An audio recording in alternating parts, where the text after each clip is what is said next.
Hoy quiero hablarles de 4 etapas que debe superar el creyente cristiano para la edificación, obviamente, de su fe en Cristo, esa fe que agrada a Dios. La primera etapa a superar es la idolatría, superar el comer sangre, superar el comer ahogado y superar la fornicación. Esto conforma la primera etapa, pero que en un próximo mensaje se la explicaré. Hoy quiero dedicarme a la segunda etapa a la que debe superar el cristiano en aras de su fe. Esta segunda etapa que debe ser superada por los creyentes que están en manos de un ministro competente del nuevo pacto. El mensaje apostólico a la iglesia es que hay que superar celos, iras, contiendas y disensiones. Eso lo dice 1 Corintios capítulo 3, los versículos 1 al 3 y 1 Timoteo capítulo 2, versículo 8. Porque si estos pecados de esta nueva etapa o esta segunda etapa no son superados, no saldrán nunca de la categoría de niños en Cristo, siendo incapaces de entender las cosas adultas del Evangelio. Y aunque a usted le parezca insólito, irrisible, el creyente niño en Cristo no tiene capacidad de discernir entre el bien y el mal. Eso lo dice Hebreos capítulo 5, el versículo 14. Usted será muy adulto, físicamente, muy profesional, muy experimentado en la vida, pero en la condición de niño espiritual en Cristo no sabe diferenciar entre lo bueno y lo malo hasta tanto supere la ira, celos, contiendas y disensiones. La suma de la ira, celos, contiendas y disensiones tiene como resultado la obstinación, o lo que es lo mismo, la soberbia. El niño en Cristo es soberbio y Dios resiste al soberbio. Es decir, Dios está en conflicto con el soberbio. Eso es lo que dice Santiago, capítulo 4, versículo 6. Y Dios da su gracia a los humildes. ¿Quiénes son los humildes? Los que han superado celo, ira, contienda y disensiones. Es muy poco lo que Dios puede oír, ponga atención, es muy poco lo que Dios puede oír de la oración del niño en Cristo. Y es por eso que la Escritura dice, quiero que oren levantando manos santas. Y la misma Escritura explica qué es manos santas. Manos santas dice sin ira ni contienda, o sea, manos libres de soberbia y de obstinación. Eso lo encontramos en 1 Timoteo, capítulo 2, versículo 8. Hasta tanto no se supere esta etapa, la mente del creyente está cerrada y la verdad de Dios no puede entrar con el mensaje del Evangelio adulto, aunque se le explique como se le explique. El soberbio no acepta más opinión que la suya, porque él siente que sabe igual o más que el ministro de Dios. Y para el soberbio es una vergüenza aceptar que un hombre de carne y hueso como él destruya su forma de pensar para imponerle otra forma de pensar. Dios, para humillar y romper la soberbia del hombre, especialmente en el creyente, lo ha hecho depender de otro hombre para su salvación y crecimiento espiritual. Por eso toda persona que quiera encontrar la verdad, de verdad a Cristo, tiene que encontrar un verdadero ministro competente del nuevo pacto.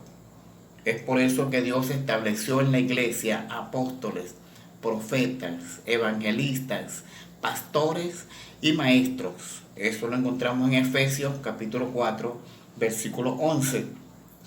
Estos ministerios no están de lujo, sino para que todo el que quiera encontrar a Cristo se someta a ellos como el único medio de encontrar a Cristo.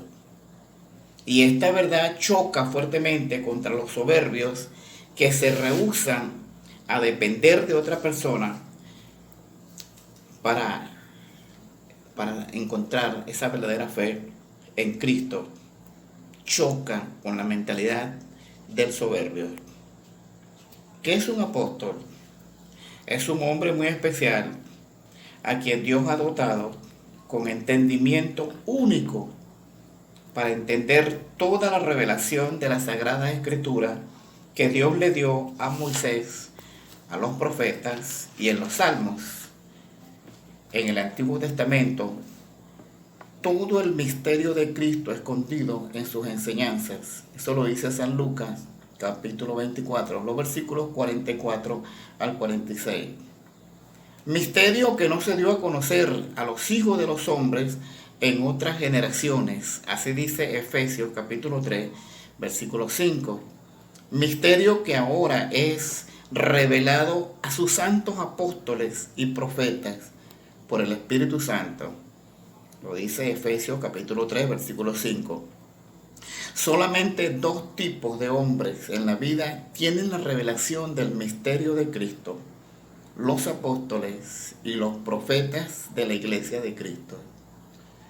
Los apóstoles fueron 12 y la iglesia los tiene presentes en las escrituras del Nuevo Testamento. Los profetas del Nuevo Testamento como ministerio, como ministro, porque hay un profeta no a nivel de ministro, sino de don de profecía, que puede profetizar cosas certeras, pero no es ministro. El ministro, el profeta, como ministro competente del nuevo pacto, ese ministro competente del nuevo pacto está capacitado para entender el misterio de Cristo que dejaron los apóstoles en las Escrituras para administrarlo a la iglesia, según 1 Corintios capítulo 4, versículo 1. El Señor Jesucristo es la cabeza de la iglesia y es el mediador entre Dios y los hombres. Pero los apóstoles y los profetas son los mediadores entre los hombres y Cristo. Los apóstoles lo fueron en su momento cuando estuvieron de cuerpo presente en la tierra. Ahora tenemos sus misterios de Cristo en las Escrituras. Pero las puertas para el profeta están abiertas y vigentes para cuando Dios quiera levantar esos profetas en cualquier generación. Y en cada generación que aparezcan esos ministros, ellos son los mediadores entre Cristo y los hombres. Es por eso que el Señor Jesucristo dijo: el que recibe al que yo enviare, me recibe a mí. Eso lo encontramos en San Juan, capítulo 13, versículo 20. Que el que recibe al que el Señor enviare, lo recibe a Él y recibe al Padre. Nadie puede decir que recibió a Cristo si no ha recibido al ministro de Dios como la puerta de entrada hacia Cristo. El profeta de Dios tiene la potestad de sacar a la gente de las manos de Satanás y también tiene la potestad de entregar a la gente en manos de Satanás. Eso es lo que dice 1 Timoteo, capítulo 1, versículo 20. La fuente de alimento espiritual de la iglesia en todas las generaciones depende del profeta ministro competente del nuevo pacto. De ahí en adelante, todos los demás ministros competentes del nuevo pacto son maestros. Eso es lo que nos enseña 1 Corintios 12, 28. Nos da un organigrama de la iglesia donde solamente menciona al apóstol y al profeta, y no menciona ni evangelista, ni pastor, ni maestro, sino que los engloba en una sola palabra: maestros.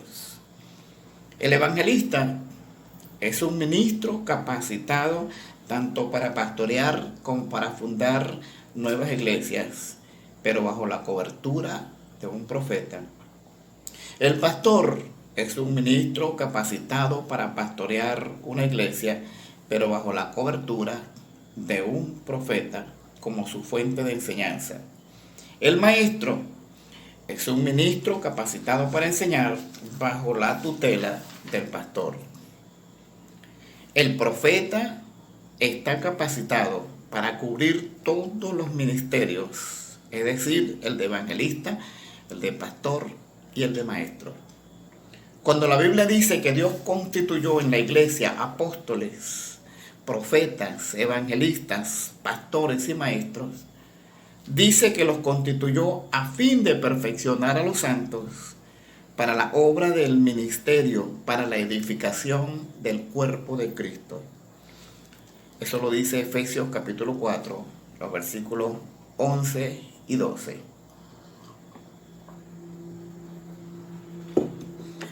Aquí dice la Biblia que el cuerpo de Cristo, o sea la iglesia, es edificada o construida por estos ministerios. Así que todo verdadero creyente debe estar entregado en manos de uno de estos ministros en el orden que ya les he explicado. Y todo supuesto creyente que no está bajo la dirección de un ministro competente del nuevo pacto no pertenece a la iglesia. Tristemente hay que decirlo, y ojalá mucha gente escuche esta verdad para que salga del engaño que vive aislado y solitario sin la cobertura de un ministro competente del nuevo pacto. Porque la iglesia de Cristo está siendo construida por los ministros que Dios ha establecido. Así dice Efesios capítulo 4, los versículos 11 y 12. Son estos ministros los que están construyendo la iglesia de Cristo. En la verdad de Dios no existe creyente solitario, porque los ministros de Dios son los mediadores entre Cristo y los creyentes. En toda la historia espiritual del hombre ha sido así siempre. Cuando el pueblo de Israel desechó al profeta Samuel, Dios le dijo al profeta: no llores, porque no te han desechado a ti, sino a mí.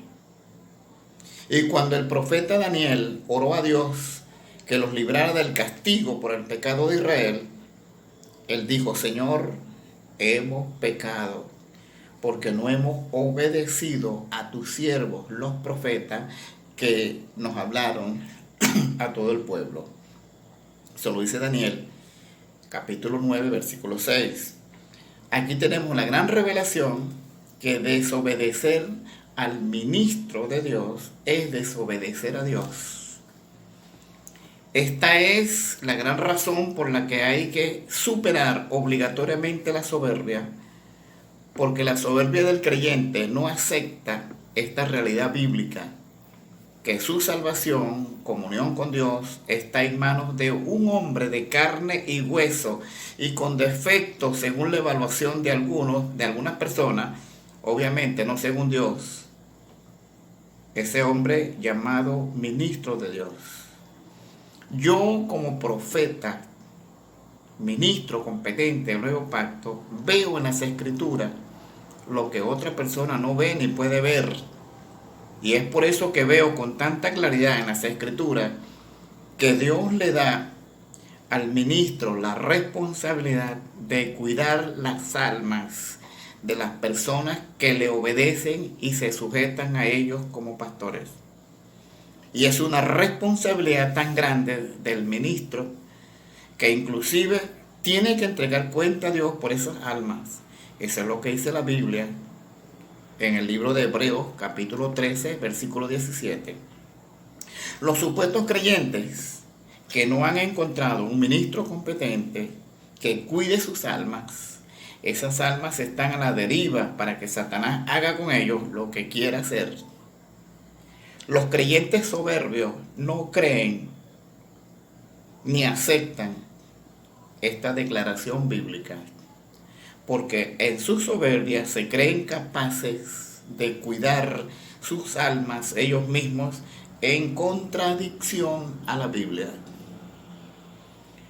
Lo que me queda hacer como profeta del nuevo pacto es rogar a Dios misericordia por toda esa gente y que Dios los tenga por digno de que les amanezca la luz de Cristo antes que la vida se le vaya de las manos y encuentren un ministro competente del nuevo pacto a quién obedecerle y a quién sujetarse para que cuide su alma, como dice la Sagrada Escritura, y pasen a formar parte de la iglesia de Cristo. La gracia del Señor sea con todos. Le habla el obispo de la Iglesia Luterana Independiente de Venezuela, doctor Rubén Lixiano.